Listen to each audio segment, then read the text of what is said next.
Estamos siguiendo la lectura de la traducción del libro Las dos repúblicas o Roma o los Estados Unidos. Estamos comenzando el capítulo número 21 que lleva por título La ruina del Imperio Romano, primera parte.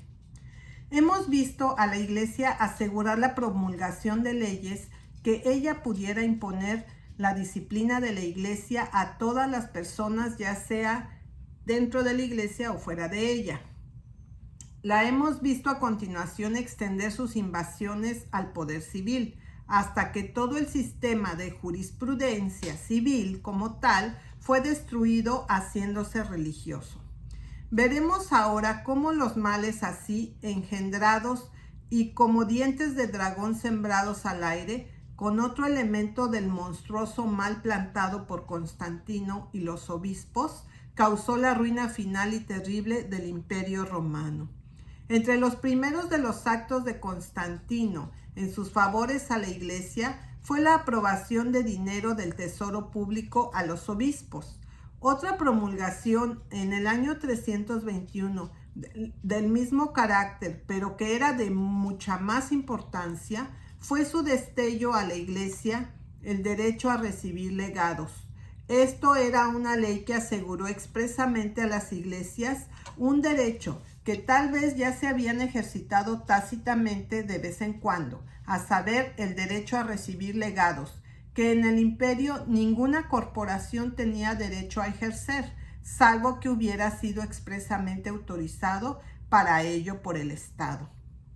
Alguna estimación de esta promulgación puede derivarse de la afirmación de que la ley de Constantino, que pedía al clero de la Iglesia que recibiera testamentarias misiones y poseyera tierras, era un regalo que apenas habría sido excedido si les hubiera otorgado 2 provincias del imperio.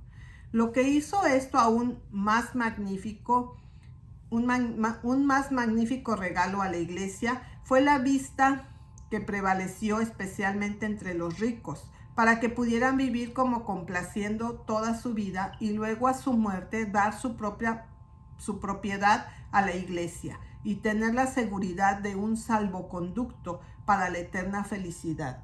Se convirtió casi en un pecado morir sin algún legado para usos piadosos.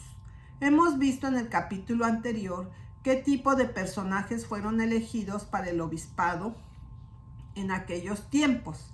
Y cuando tal ley se hizo ahora, otorgando tales privilegios a tales personajes, es fácil entender qué uso se haría de este privilegio.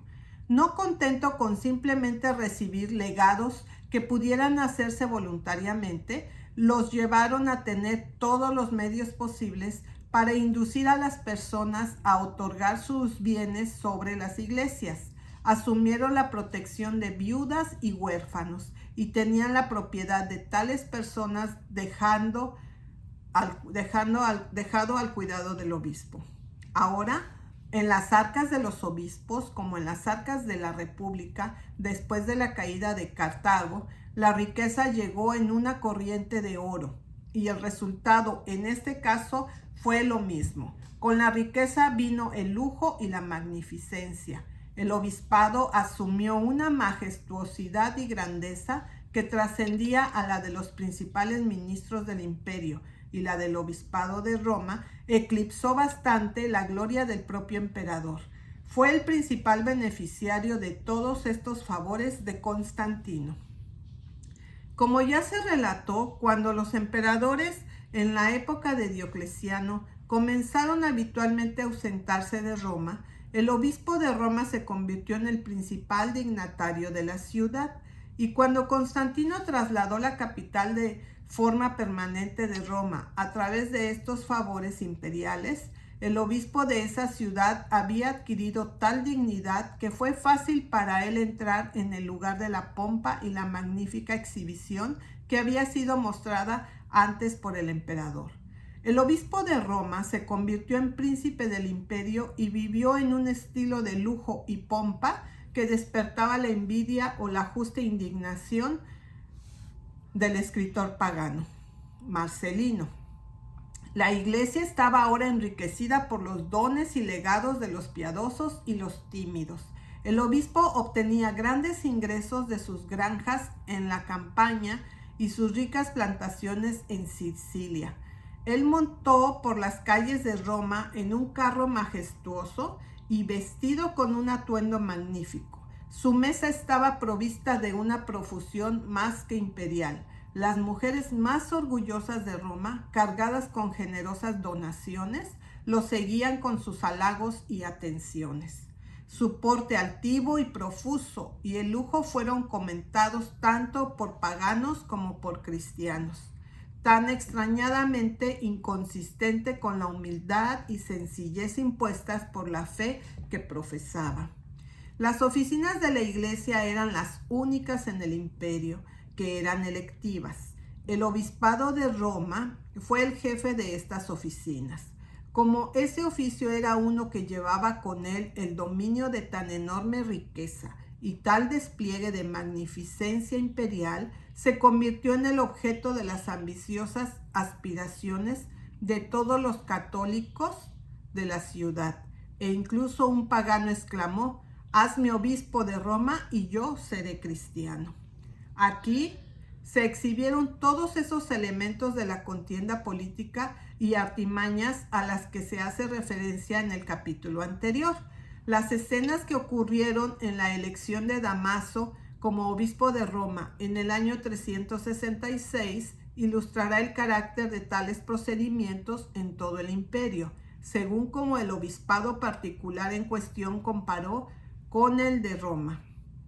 Había dos candidatos, Damaso y Ursicinus, y estos dos hombres representaron respectivamente dos facciones que se habían creado en el concurso entre Liberio, obispo de Roma, y Constancio, emperador de Roma.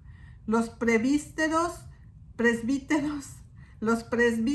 diáconos y fieles que habían adherido a Liberio en su exilio, reunidos en la Basílica Juliana y debidamente elegido Ursicino, fue que, consagrado por Pablo, obispo de Tibur, Damaso fue proclamado por los seguidores de Félix en SM Lucina. Damaso reunió una turba de aurigas y una turba salvaje, irrumpieron en la Basílica Juliana y cometió una gran matanza. 7 días después, habiendo sobornado a un gran cuerpo de eclesiásticos y población, se apoderó de la iglesia de Letrán. Fue elegido y consagrado obispo. Ursicinos fue expulsado de Roma. Damaso, sin embargo, continuó con sus actos de violencia. 7 presbíteros del otro partido fueron prisioneros, apresurados a Letrán. Su facción se levantó, los rescató y los llevó a la Basílica de Liberius. Damaso, a la cabeza de una cuadrilla de gladiadores, aurigas y jornaleros con hachas, espadas y garrotes, irrumpieron en la iglesia. 156 de ambos sexos fueron brutalmente asesinados, ni uno del lado de Damaso.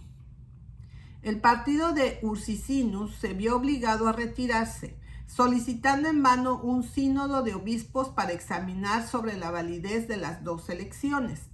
Tan largo y obstinado fue el conflicto que Juventius, prefecto de la ciudad, encontrando su autoridad despreciada, sus fuerzas desiguales para mantener la paz, se retiró al barrio de Roma. Las iglesias fueron guarnecidas, sitiadas, asaltadas e inundadas de sangre.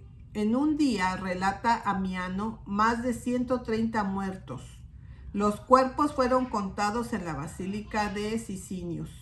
No cesó la contienda con el primer desconcierto y destierro de Ursicino. Fue llamado más de una vez, exiliado nuevamente, establecido como obispo rival y reexiliado.